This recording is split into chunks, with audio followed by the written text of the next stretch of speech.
Okay, we are talking about here. Let me say, I'm going to say a little bit outside though before we see it inside. We're talking right here about the concept of right there, the concept of our Mishnah. Our Mishnah said that if you one stalk of leket got mixed up in a whole pile, so the machlokas Tanakam and Rabbi Eliezer, whether you have to be mezaka tziyani the whole pile, you have to give him the whole pile as a matam nasla achzir and take it all back except for one which remains, of course, in the hands of the ani. Or I say that you just have to be mezakim that one stalk and one stalk is sufficient. You don't have to be mezakim any more than that one. Okay, that was Mavlus Rabbi Lezer and Rabbanon, where they have to be mezakim the whole pile, even one. It's sufficient. Now we said that according to Rabbi, this is a question which is related to the question of what Rabbi Yossi's position is by a Bechor and Pashut, Shenis Arvu, a firstborn goat and another goat which got mixed in together. So there I have to give one of them to the Kohen. The question is whether from the other one I have to give Zerol Chaim and Keva. So Rabbi Yossi said kosher Khalifa Piyad Kohen. Anytime the Kohen is one of the two animals, you don't have to give Zerol Chaim and Keva from the other animal. And then we had a Machlokas and Rish Lakish and Rabbi Ba. If according to Rabbi Yossi, nonetheless you have to be mezaket him, the Zerol Chaim and Keva as a matzon al manas lahachzir or not. You, despite that, have to give him the Zerol Chaim and Keva as a gift, even with the intent to get it back or not. So now we're up to the fifth line from the sixth line from the bottom on Chav Vav Amud Aleph. Sixth line from the bottom. First line is Omar. Ramana said, Kol grama hi amra. The kol grama means all or the entire thing. Grama is etzem in Hebrew, and kol atzmo, the entire essence of our Mishnah. Hi amra de Rabbi Yossi. You can say it over that it is Rabbi Yossi. How so? Our Mishnah. Tani kume savre. The Tanakam holds. The first Tana holds that you have to that you don't give the ani the entire pile, even as a gift. Rather, you only give him one stalk. He holds you only give him one shibolis, right? That we know. And we also know the Tanachina, which is Rabbi Lezer Savri Meimar Mizake, and so ani b'chol gadish, you give the ani the entire gadish has matana nasla. Why? For Tanya Kadmoi, the Tanakam holds Savri Meimar. He holds. You know why I don't give matanam nasla? Because it's a fruitless gesture. It makes no difference. Because Tzar Meimar Mizakim Yimino Lismolo Veino Schia. It's as if you give from your right hand to your left hand. What are you accomplishing? There's no true acquisition here. It's a fiction. It's a ruse. If you're giving the ani the entire pile of matanam nasla, why bother? There's no point to it. It's just it comes right back to you. So therefore, what are you achieving thereby? So therefore, he holds that there, in our case, whatever Rabbi Yossi holds, for whatever reason he holds by Zerol Chaim and Keva, you have to be mezaket to the Kohen, and that's a good question, why you have to do it over there. But it's not relevant to us today, so we'll avoid it. But here he holds there's no point in being mezaket to the ani and taking it right back. It doesn't do anything, it doesn't affect anything. So therefore, why bother? What? Because the only is only supposed to get one stalk from this, so therefore the rest of it he's only giving because he's mesupik which the right stalk is. So therefore he gets to have to take the rest of it immediately back. Okay. Why is he asking that here? All of Shas, there's legal loopholes which may okay, you're right. Go through the motions or whatever. That's right. Well, this is a case where the Tana felt it's not necessary to go through the motions. First time. You're right. First time we're asking a pragmatic question like that. Okay.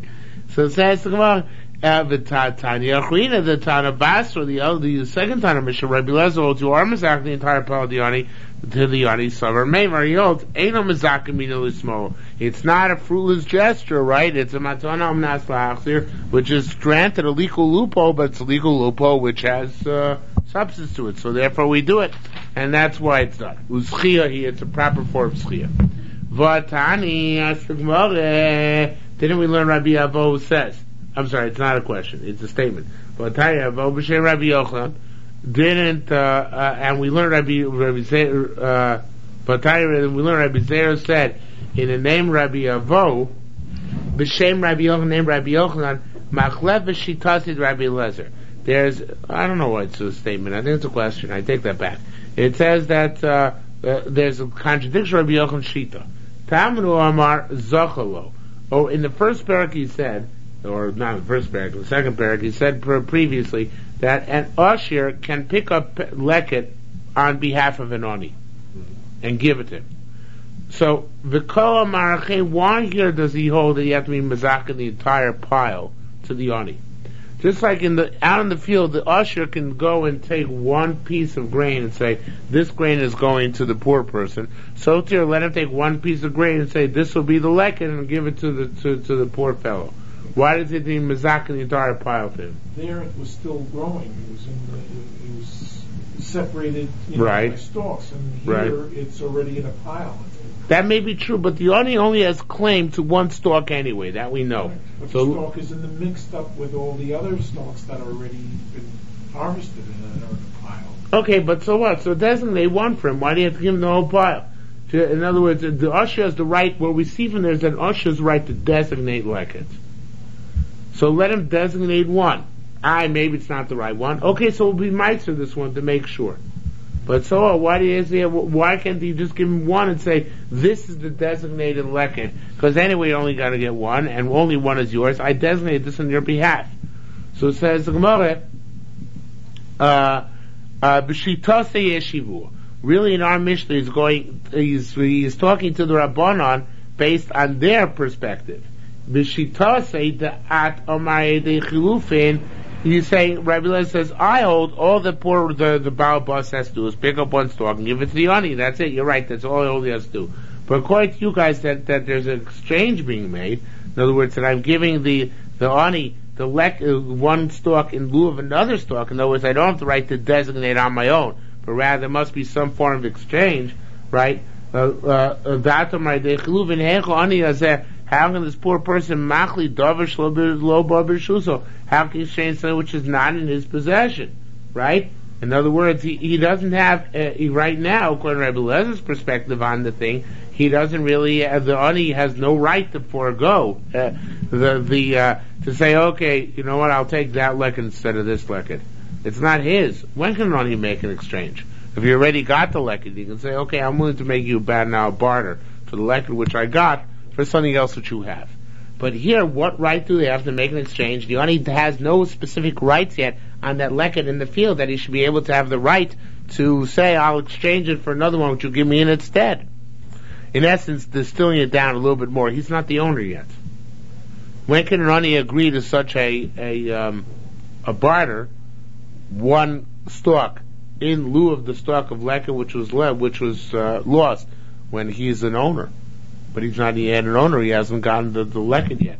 So Rabbi Eliezer is saying, according to you guys, according to me, it's not difficult because I hold an usher can always designate for an Ani, and therefore all the usher has to do is designate one stalk for the Ani, and we're okay. But according to you, again, dat Omar aydei chilufin, that you want to say that it's happening by an exchange. How can you exchange something which is not yet his to exchange? According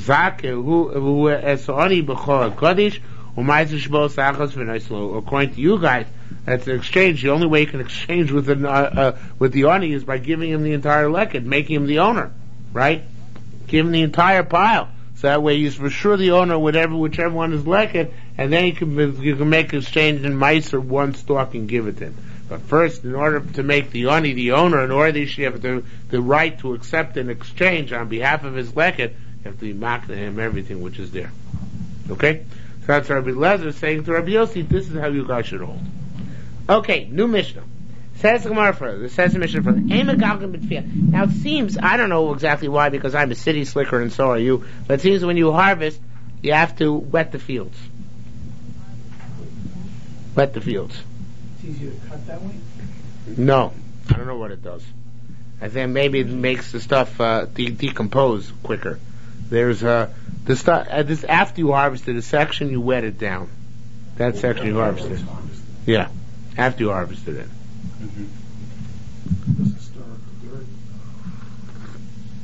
Maybe the dirt shouldn't be stirred up. Could be something like that, right? So now, even are you allowed? Rabbi Meir says you're not allowed to do this. You know why? Because you prevent Aniyim from coming into the field. Because fields are wet. Says the Gemara, "V'chachom say allowed because you can reimburse them. You can reimburse the Ani for the Aniyim for their tircha and having to come back the next day.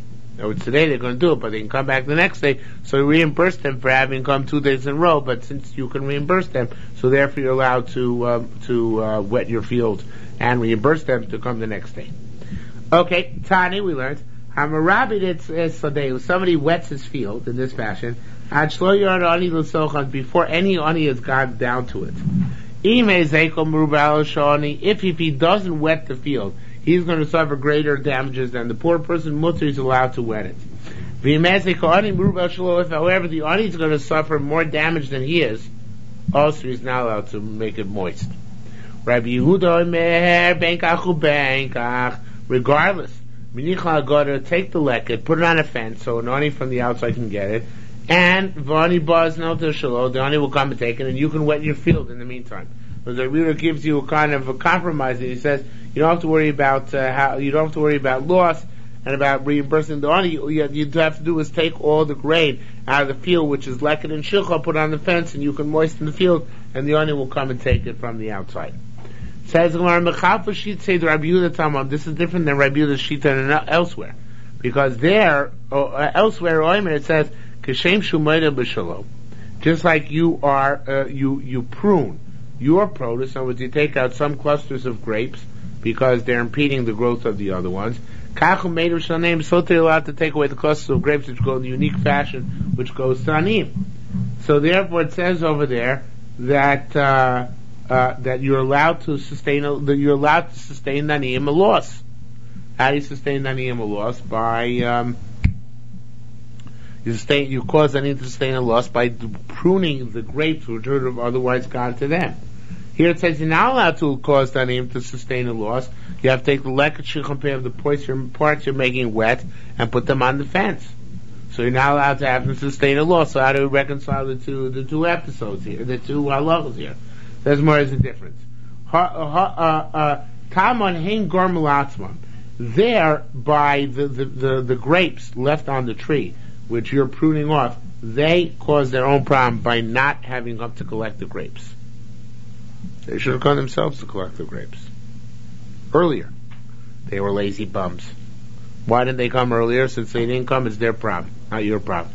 You're allowed to now prune. Again, I don't know how this works because I'm a city slicker, but you're allowed to prune the grapes, and for some reason that's beneficial to your trees, even their grapes. They don't have to preserve it. Means like a certain date, and beyond that date, it's fair game for. Yeah, you don't have to leave it on the tree afterwards. If it's damaging your tree, of course. It does. You cut the vines back, so you do. Okay, well, that's where the Moor's talking about it. Very good. So you're not a city slicker. Well, yeah, but he grew his own grapes in the backyard. Oh, in the backyard, huh? Okay. All right, so there you have it. So an expert in the field. Okay?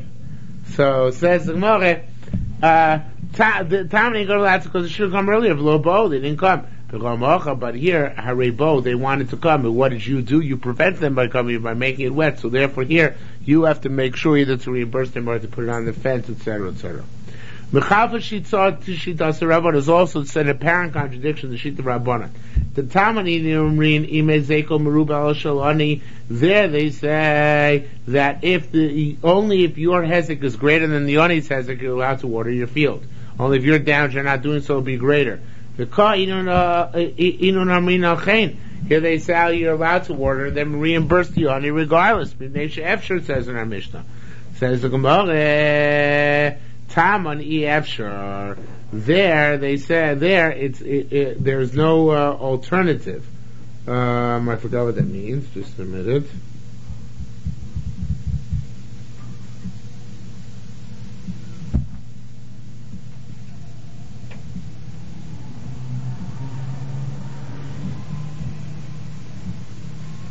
No, I made a mistake. The contradiction of Rabbanan is a different contradiction.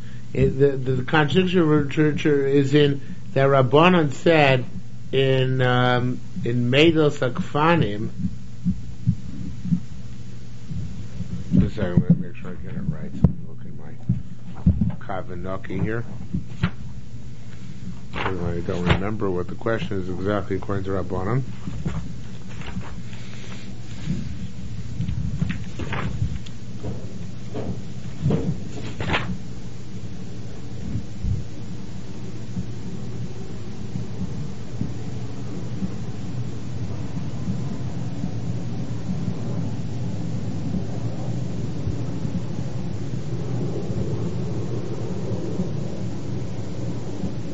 Oh, okay, fine. I was right. The question is like that. The question is in our mission, it says, regardless of whose damage is greater, Chacham say you can put the aniyim off and reimburse them. In the Brayso, Chacham said depends whose damage is greater. If your damage is greater, you're allowed to do it and reimburse them. If their damage is greater, you have to let them into the field now. So what's the difference between the two? So in that, the Gemara answers, Tamon, Efshar. Over there is talking about a case where they can't come back to the field another day for some reason. I guess the process which we're talking about there of merabit sadeu is a much more engaged process. I don't know exactly what it is, but it's talking about a case where you're watering it to a much greater extent. So therefore, the aniyim can't come back tomorrow. The reimbursement is not going to help because there are many days in which they can't go down to the field. So therefore, since that is the case, in that case we look at if he's really going to suffer a loss by not doing the process of merabitz, of moistening the field, he's allowed to do it despite the fact that it's going to cause daniyim problems. However, in our Mishnah, it's talking about a case, and if it's not, if he's the aniyim going to suffer a greater loss than him, then he has to let daniyim in, he can't be merabitz it. In our Mishnah, it's talking about a case where the aniyim can come back tomorrow. I guess it's just a small watering. Since it's a small watering, then you come back tomorrow, and there's relatively little reimbursement, which you can afford easily out of pocket. So therefore, in this case, we allow him to water and pay back the aniyim. Says the Gemara, second line for the bottom of on base. This is not a kasha. So the bottom line is, Rameir says you do not estimate the value of what he caused on him hafseid. He doesn't have to pay that. For Rabbanan Amru Megalglin. Rabbanan says Megalglin u'mishalmin, and you reckon it and you pay to aniyim. Say you pay to aniyim that which they lost, which is essentially what our Mishnah said, that you make a determination of what they lost and by not being able to come today. And Rabbanan hold, Rameir holds, you don't make such a determination. Rabbanan hold, you do make such a determination. Now, says who are further l'miu mishalim. The thing is, the problem with this further Gemara is that's going on the next Mishnah. I don't know, probably your Gemara isn't after the next Mishnah, isn't it? Well, the Mishnah was longer. The Mishnah was longer. Okay, fine. Because in our Gemara it appears before the next Mishnah, even though it's really going on the next Mishnah. Okay, so let's see the next Mishnah before we come back to this Gemara. Baal Baisha over in Mokum Mokum. Baal Bas is going from place to place, and he has nothing to eat. V'tarach lito leket shichum peah ma'israni. Therefore, he has to take to eat leket shichum peah and ma'israni from the property which goes on to poor people. So when he comes back home to his house, Yerushalmi, he reimburses danim. Diva Rabbi Eliezer, right? But that's Rabbi Eliezer opinion. Chomrim said at that time when he was traveling, he was poor, so therefore he doesn't have to reimburse. He was taken by right because at that time he was poor, he had nothing with him. Now, going back to that Gemara, on the topic of Zayin Radalf, which is going on this part of the Mishnah, Ulamiyu Mishalim. It's an interesting question. When he pays back the name, which aniyim is he paying back? He took leket shichum peah not from an ani, he took it from a field. So who's he paying back the leket shichum peah to? So that's the Gemara answers. To the poor people of the city from which he took it, in the vicinity in which he took the leket shichum peah ma'israni. Says Mara the locain ma'anu amri. And if you wouldn't have told me that, what else would I have said? What other possibility is there? Rabbi Chia Barado l'midas adin. It's trying to tell said you must. Don't think it's a tzedakah which you're giving. It's a strict letter of the law according to Rabbi Eliezer. It's a midas adin. He's required to do so. It's not something which is voluntary in his part. Okay? Rabbanan, of course, argue. They hold that it is voluntary. He doesn't have to pay back because he was only at that time he was traveling. Rabbi Eliezer holds it's strict midas adin. Yes. Who they paskin like? There's a little letter by the I believe he paskin like Chachamim. Yeah. Okay? Let's go further in Mishnah. Hamachli b'shalanim, if you switched your grain with Aniyim's grain, so obviously b'shalo potter, that which you now have is potter because it comes from leket, which is exempt. B'shalaniyim chayiv, that which Aniyim now have, which came from your grain, is chayiv in Maisrus, right? Because it's from your regular grain. Shnayim shekiblu sodav arisus, two people accepted a field as sharecroppers. Zeno saying lezeh chelko. Zeno saying Lezeh Chelko Maisrani. So the Reuven can give to Shimon, his fellow sharecropper, his portion of Maisrani. The Zeno saying Lezeh Chelko Maisrani. The other can give, Shimon give to Reuven his portion of Maisrani. Even though they're both working this field, nonetheless, each was considered to be a stranger vis-a-vis the portion of the other sharecropper. So therefore, they're entitled to take Maisrani from the other sharecropper's harvest, and vice versa. Okay? Says the Gemara. I'm a kabel sort of the Mishnah right there. I'm a kabel sort of liktor. So he accepts a field to harvest, or which he becomes a contractor on the harvest. Also, the leket shilchon peah ma'asroni is not allowed to take the leket shilchon peah ma'asroni from the field. He's not allowed to take it. It's not his to take. Why? Because he is the worker here. He's a quasi owner. So therefore, it's his field. You're not allowed to take leket shilchon peah ma'asroni from your own field. Okay? So is this a sharecropper or is this? Yeah, he's a sharecropper. He's less than a sharecropper. He's a contractor on the harvest. So he's a worker. Worker. Right. Says the Gemara, Rabbi Yehuda said, Amos, when is it true? Bisman shekiblu imen mechzer shlish arvia. When he is accepting a certain percentage of the harvest. For the Baba said a third of that which you harvest is yours. The Gemara is going to explain how that this case is actually different. Then mutter leket shilchon peah is allowed to take the leket shilchon peah, but he's not also by Maisroni. He's not allowed to take Maisroni, and then we'll explain that too. It says more Tani, we learned in the Brayso, Av ubno, a father and son, Ish v'krovo, a man and his relative, Shnei achin, two brothers, Shnei shutfim, two partners. They're considered to be distant from each other, and therefore podim themselves a meiser sheni. Each one can redeem for the other meiser sheni. Look, is if I redeem my own meiser sheni, I have to do it for the Karen plus a chomesh, the principal plus a fifth. If you redeem my meiser sheni for me, all you have to give is principal. You don't have to give a fifth. Okay. So two people of this ilk, even of this ilk, father and son, etc., two brothers, two partners, are still considered to be distant, and one doesn't have to give the meiser and chomesh on the other. It says Gemara, "V'nosim selus meiserani." A rich father can give his poor son meiserani, and vice versa. Rabbi Yehuda said, yes, it's true, but Tovo Meir, may a plague befall Mishu nosein alavi meiserani, somebody who's a dirt cheapskate who only sustains his father through meiserani, the louse, right? So in that case, may evil things befallen. They said, no.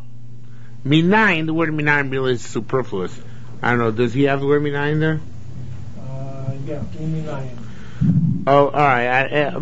Alright, but what it means is minayin, who says that it's so bad? Maybe it's about where they're both poor people. Since they're both poor, so they're supporting each other. Right? They don't have the father and son koilel team, right? So each one's supporting the other on their koilel check, the meiseroni, which they get, right? Nowadays, what some wealthy children will do is transfer all the assets out of the parents' accounts, and then they put the parents on welfare. On welfare, right? It's a beautiful thing. Okay, another Kiddush Hashem. Kiddush Hashem, like the drug laundry. Okay. Baruch Hashem, Klal Yisrael is wonderful while doing wonderful things. That's why we wonder why the Mashiach doesn't come, right? Okay. Ma beina l'kad ma'isa. Ask the Gemara, Tell you about the case of the sharecroppers. It said in the sharecropper, or rather the contractor on the harvest, to be more precise, it said that if he accepts a certain percentage of the harvest, then he can't take Yerushalmi Peah. If, however, he gets a certain percentage of the harvest after the work is done, then he can't take Yerushalmi Peah. What's the difference? So it says more, if you say to the person who's contracting for you, when you harvest the third, after harvesting, let that third be yours, then he can still take Yerushalmi Peah, because at the time that he harvested, it's not, he has no share in it yet. The share only comes ex post facto, after the harvest is over. So therefore, at the time he's harvesting, he doesn't have a vested interest in the field, he's allowed to take the Yerushalmi Peah from it. Okay? Says the Gemara, Rabbi Chia bar Brabun. Rabbi Chia Brabun wanted to learn a very interesting thing from our case. He said, Hadam, or our Mishnah tells us the following halacha. Shambocher zachyo v'peah, that somebody, let's say the case we had was the previous Gemara, said, I'm a seller, I sell you my field. Now, the peah is in your field. Well, actually, excuse me, I didn't make the case as complex as I should. I sell you half a field. I keep half the field. So the halacha is you give peah from the whole field, because you harvest last, and whoever harvests last leaves the peah in the field, right? So far so good. Lokech, the buyer, leaves the peah in the field because he harvests last. But he only harvested his half. Right, doesn't matter. He has to give peah for the first half as well. Okay, so it says the Gemara that this teaches us that this should teach us that a mocher, the seller, can be zoche in the peah shimateres samorim, which permits the sheaves. Let me just make sure I got that straight. I'm not sure it's correct. 1 second.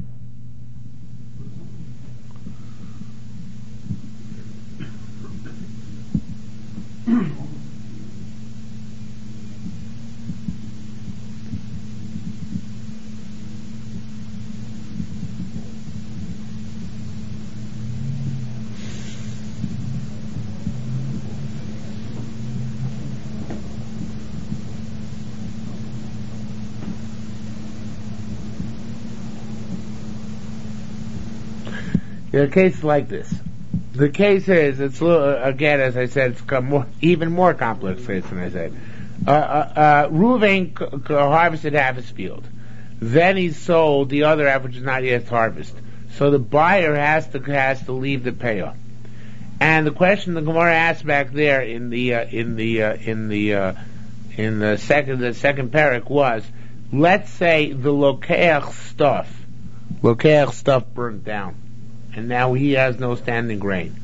So then the chiyuv of peah goes back on the sheaves which are in Reuven's possession. Again, if Reuven sold half the field which wasn't yet harvested to Shimon, so Shimon leaves peah on the entire field. But now Shimon's stuff all burnt down, so Shimon has no peah to leave. So now Reuven has to give the peah from his sheaves, even on Shimon's portion. If Reuven is poor, can he take from the sheaves he sets aside in Shimon's portion, peah for himself?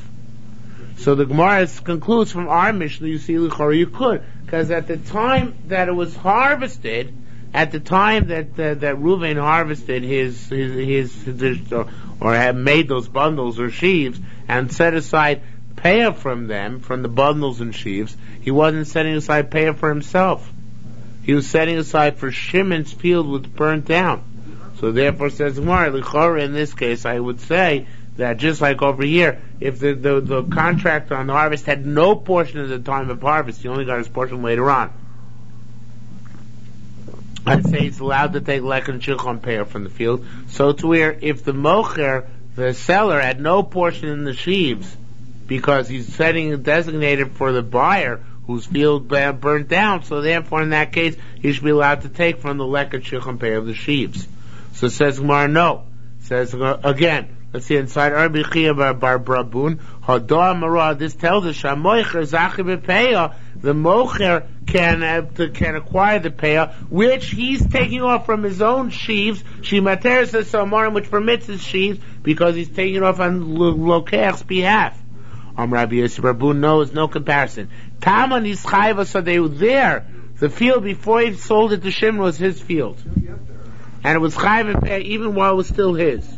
So therefore, he can't take any of the peah, because any of the peah here has to do with the field which was once his. However, here the harvester, it never was his field. He's just a worker bee. And since he's just a worker bee, so therefore he gets to take the peah. Rabbi Yavo bar Nagre Shani Beleket Shichon Peah. Rabbi Yavo Nagre is coming to answer yet another point in our Mishnah.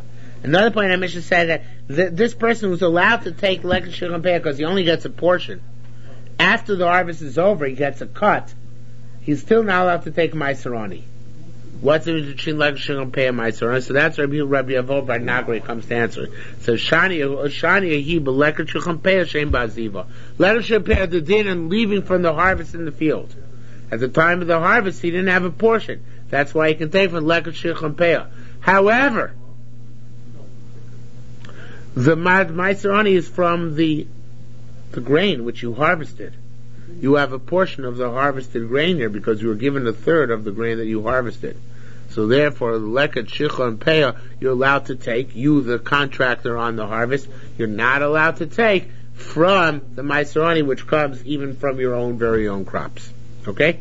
Is that clear?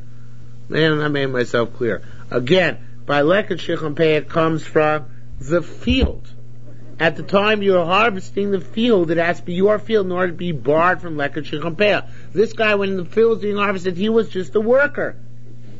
He didn't have any portion of the field yet. What was his cut? After the harvest, he gets a third of the produce. On that third of the produce, he has to give Maiserani. Why? Because Maiserani is did not in the harvesting, but on the produce which you amass in your house. So since he amassed produce, that's why he's chayv in Maiserani. But if he's an ani himself, he still has to give Maiserani. Even Aniyim have to give Maiserani. That's right. Okay, so that's what he has to give it.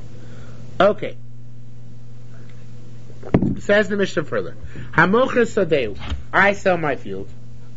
Hamocher Mutar. I'm now allowed to take peah. V'alokeach Aser. And the buyer is forbidden to take peah. Okay? Once I sold my field, then I'm allowed to take Leket Shichon Peah from it.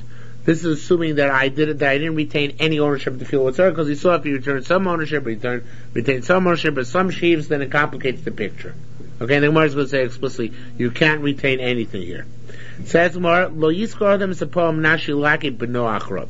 A person should not hire a worker with the understanding that the worker's son will collect Leket Shichon Peah behind his father. That will lead to all sorts of Jesse Evans types of situations. For those of you who don't live in Chicago, there's an older man who was just convicted for taking kickbacks. So in any event, what? Jesse Evans? You probably heard on the news. So in any event, yeah, it does sound familiar. I don't know from where though. Somebody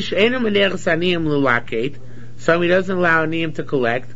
He allows one ani, does allow another ani. He helps one of them. He steals from the poor people. This it says, do not move the boundaries of those who come up. Okay, and the Gemara is going to explain how we darshan that. Our Mishnah says that the mocher is allowed to take the peah from the field which you just sold, is where you sold the whole field, lock, stock, and barrel, everything. Okay? Let's say you sold the buyer the grain. The shiur is so that, but you left yourself the ownership of the underlying parcel of land, but you cannot take peah. And neither can he, of course. It's by him, by you, who retained the ownership of this, I call it still your field, it's still sadcha, and therefore you can't take the peah.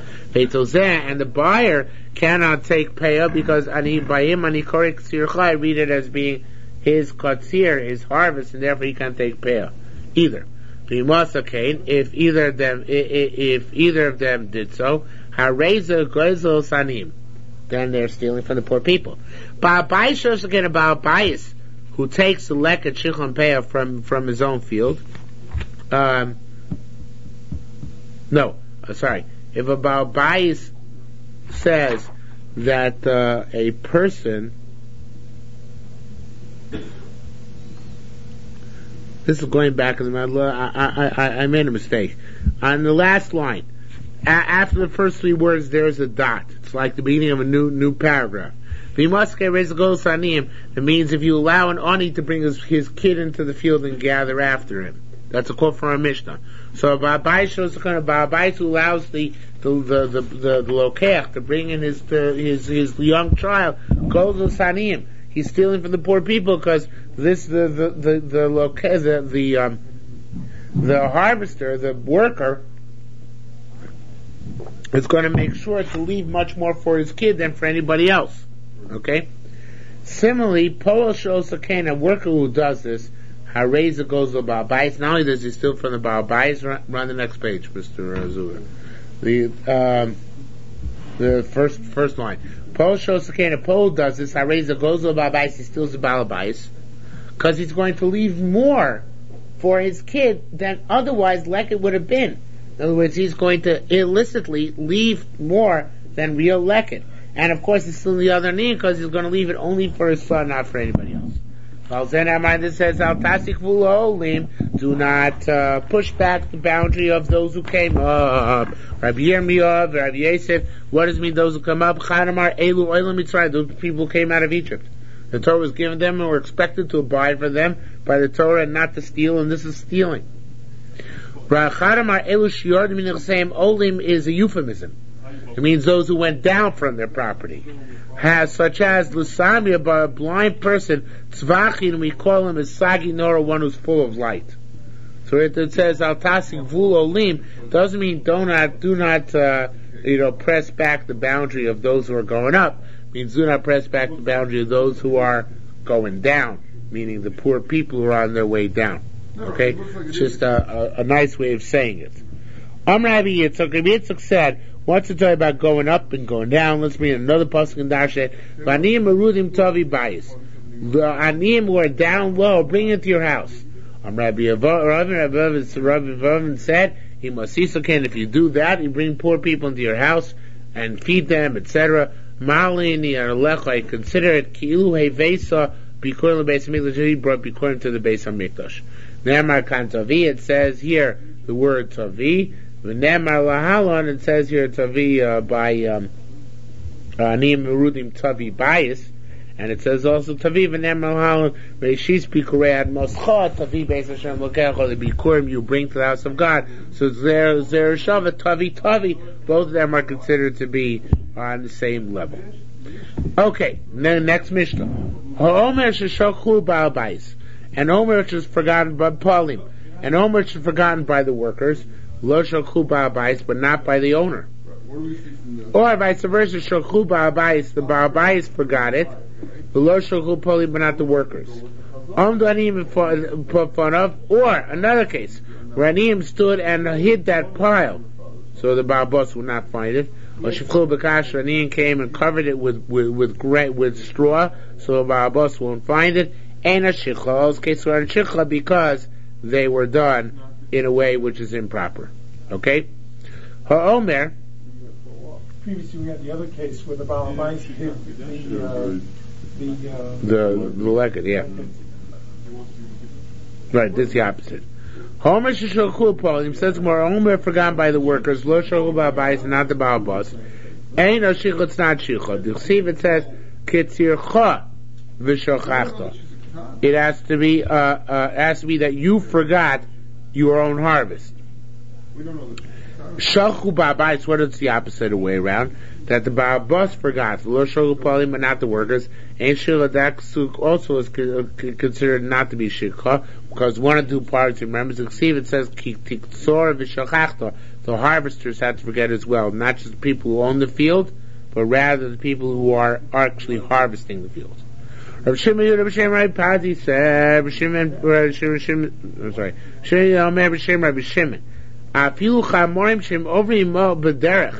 even if donkey drivers are passing down the field, passing down the road, and they saw one sheep forgotten by the workers, so and not yet forgotten by the Baal Boss. So since they now saw it, even if the Baal Boss subsequently forgets it, it's not going to be shikha until everybody forgets it. So it's anybody who knew of this pile before it became shikha, and now recalls that, despite the fact that the other parties in the deal have forgotten about it. It's still not shikha, because somebody in the world knows who this grain belongs to. Okay? Even though he doesn't necessarily tell him. That's right, it's a very big chiddush, even though he doesn't necessarily tell him. That's right. Okay? Says the Gemara, if someone's standing in the city, now here you'll see the Kavanaki changed the girsa, so the Bnei Moshe does as well, based on the Tosefta. So I'll read you according to the proper girsa, I'll point it out. Says standing in the city. For Omer, and he says, I know that my workers are forgetting a sheep in a certain place. I don't want it to be forgotten. The shakhu, and they did forget it. Shikha. It is shikha. The Pnei Moshe takes out, based on the after the word Eino. Yeah, it says Eino here too, but he takes it out. Because he says, that they say, and it says that Tosefta, to remember the city is not called remembering. In order to be called remember, you have to remember when you're out in the field. And that's the next case. Only beside if you're standing in the field, and there you said, Yodeani, I know, Shapolim Shchechim Omorim, complain that the workers are going to forget sheaves in a certain place. That's not shikha. Here it says harezu, right? Also the same thing, but it's not shikha. Shenamar it says basara b'shokachta. Only when you're in the field is forgetfulness. Below ba'ir, not when you're in the city. No, the other way. When it's forgetfulness in the soda. Below ba'ir, when you're city. No, the other way around. Shenamar, as it says, basode v'shochachta. In the field, it depends whether you, the Baal Boss, remember or not. Below ba'ir v'shochachta. By the city, if you're in the city, we don't care if you remember or not. We go by the people out in the fields. Okay? Your shikha, as the Baal Boss, is only a factor when you're out in the field. When you're at home or in the city, so then I say, even if you remembered one which the Pauline forgot, it doesn't help. Because your shikha is not taken into account there because you're not out working. Okay? Says the Gemara further. Rabbi Zeir b'Shem Shmuel said, Afle inyam mitzia. By mitzia, the same thing is also true. The same thing it says in our Mishnah. In other words, if you can get to well, I should expand on that a little bit.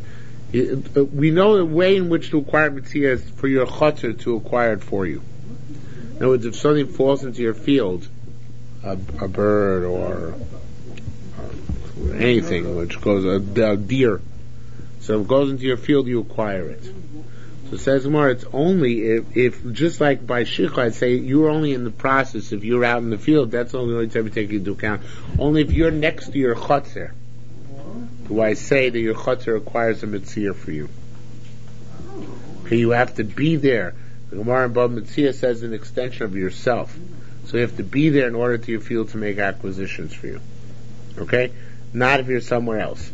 Says the Gemara again, Avliyim Mitzvah Kain. Manu Kayam, it says, no, wait a minute, what are we talking about? Im b'yochli gaben, if so, by case you can physically touch them, my b'solchem, my b'solso, what difference does it make whether you're in the field or in the city? As long as you touch the object, it's still considered to be yours. Rabbi Barkan and Rabbi Yosef Sheb Yochum said, we shiyochel li gabo had, afilu toch sodeyu.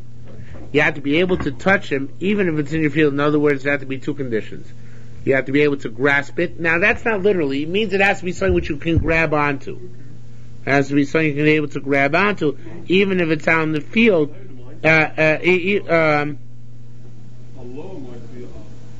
Even if it's in your field, still, in order that you should be able to call it yours, your mitzvah that you found it and belongs to you, it has to be something which you can touch and grab onto.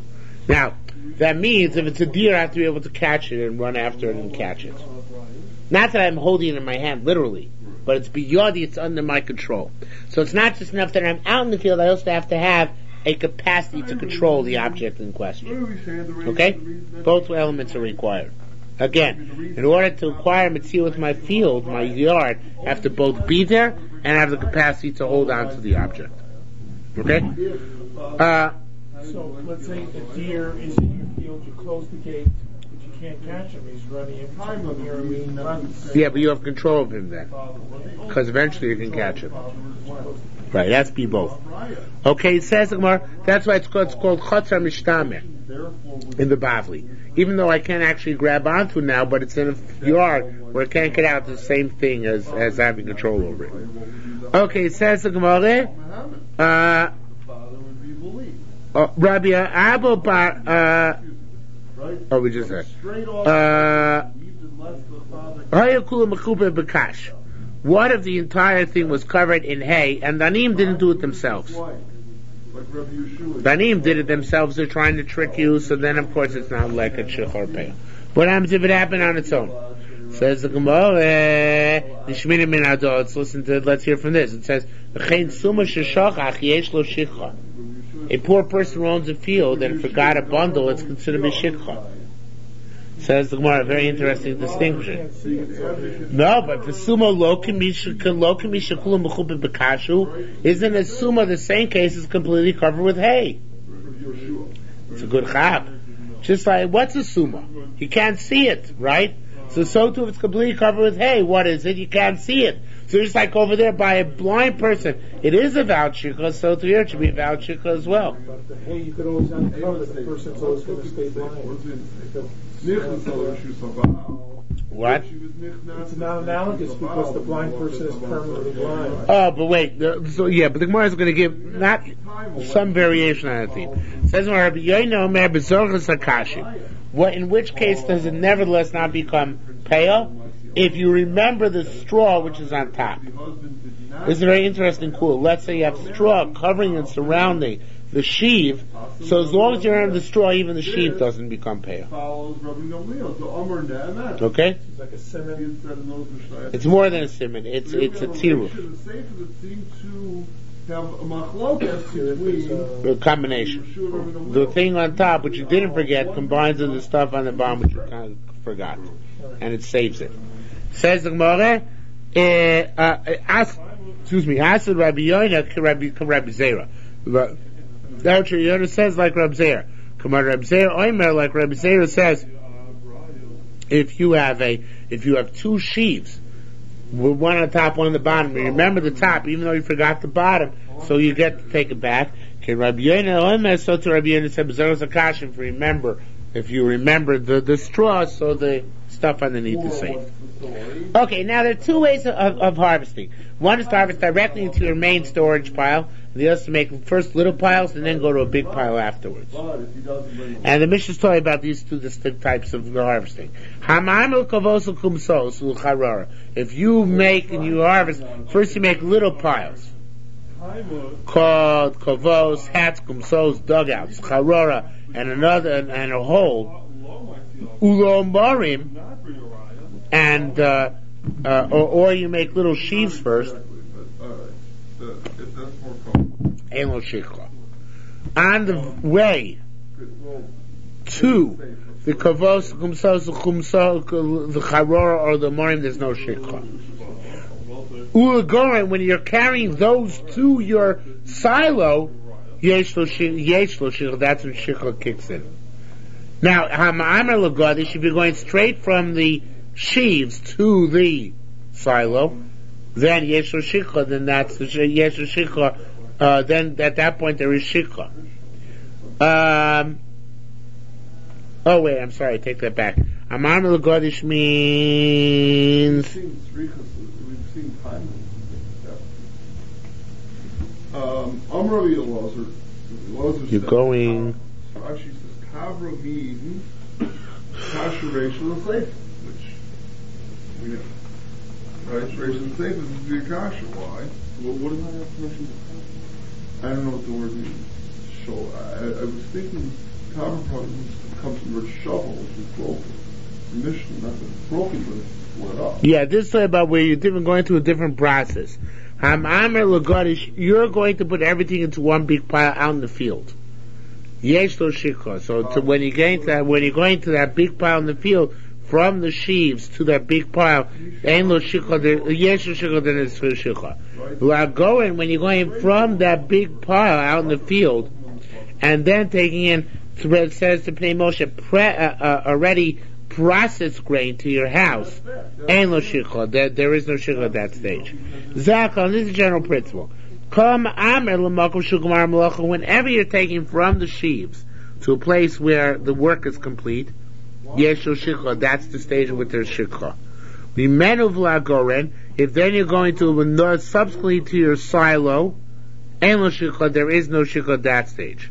If you're taking to a place which is not considered to be the completion of the harvesting, at that point there is no shikha. And then when you take subsequently from that place which is to the goren, in that case yesh lo shikha. In that case you have shikha. So let's review the case over here. If you are making sheaves, and you're taking the sheaves to a little pile, and then to a big pile, and then to a silo.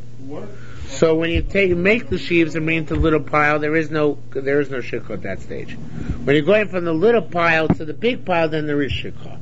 When you're going from the big pile to the goren, then again there's no shikha. It's taking the sheaves either directly to the big pile, or going from a little pile to the big pile. At that point there's shikha. Not before that and not after that. If there's an intermediate stage, in other words, so the first stage is exempt from shikha. Okay? It's only the intermediate stage. If there is no intermediate stage, then of course the entire first stage is required in shikha. Once you go from the big pile to your silo at home, so in that case there's no shikha whatsoever. What's the logic? What? I don't get the logic. From the small pile to the big pile, why is that not? The Gemara is going to explain. Says more Rabbi Yoina Amar Min La'el. What's a kova? A kova is above ground. Kamada Tamer, like it says, a helmet of brass on his head. Kumsos, what are kumsos? Rabbi Avina Amar Milura, in the ground. Kamada Tamer, like it says, hello kumosi madi, that it's something which is hidden by me. I mean, it's on the ground. The charora is galgal lamorin. It's a place where you brought together a bunch of. Yeah, but I think that's only because of the way the machines work. They don't. That's how baling machines work nowadays. Rabbi Yehuda said, if you harvest in the field, and you forget a sheave in the field, just like there are no two harvests, so too af omer she'enach rav omer. What omer is the one on which there's shikha, the one on which there's no omer afterwards. That's why there's a difference. That's what the basis of the Mishnah. In other words, when you're going from sheaving to little pile to big pile, so it's an omer she'enach rav omer. They're two separate bundling stages. So it's the last bundling stage in which there's shikha. Not the first bundling stage. Therefore, when you're going from bundle to little pile to big pile, the shikha stage is from little pile to big pile.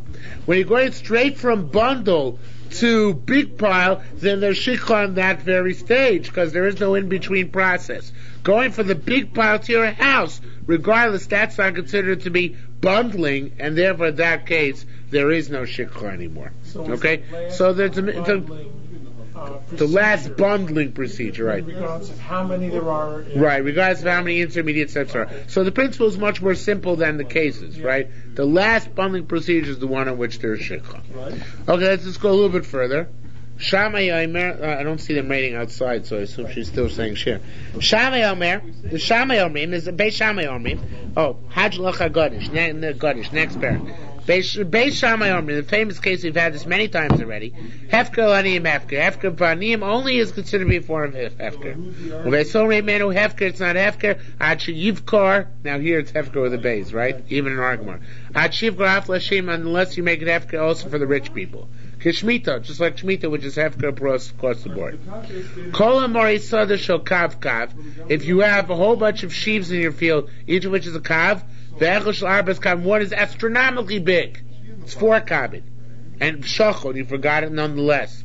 Beishamrim and Shikha Beishamrim says it's not Shikha. Beisilmrim Shikha Beisil says this Shikha. The Gemara will explain tomorrow night. We'll see the explanation of that. Rechim Shim Rabbi Yochanan said, "My Tamai the Beishamrim." What's a Beishamrim who says there's Shikha, there's Hefker, even just for poor people, because it says Laniv Lager.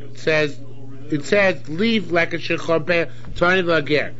Matam Lomer Tazov. So I might say besides that, leave them. Teach us there's another leaving which is like this leaving. Which is like Shikha Peah is for poor people, not for rich people. So to the leaving which is stated in other places, meaning Hefker, can also be Lanim V'lo Shirim, even for poor people, not for rich people. That's also a form of Hefker. Or Shimon Levi ben Lakish. Shimon Levi said, "My Tamayid Besil." What's logic Besil? Different logic. Tishmitena, it says you should make Shemitah. Mata Mutashtar, that it says you should forsake your field. Why is that? Say once that Shemitah, why say to Tashtar? Yeshchan Tisha Chereshi Kazu is another forsaking, which is like this one. Mazu bein lanim la'ashirim.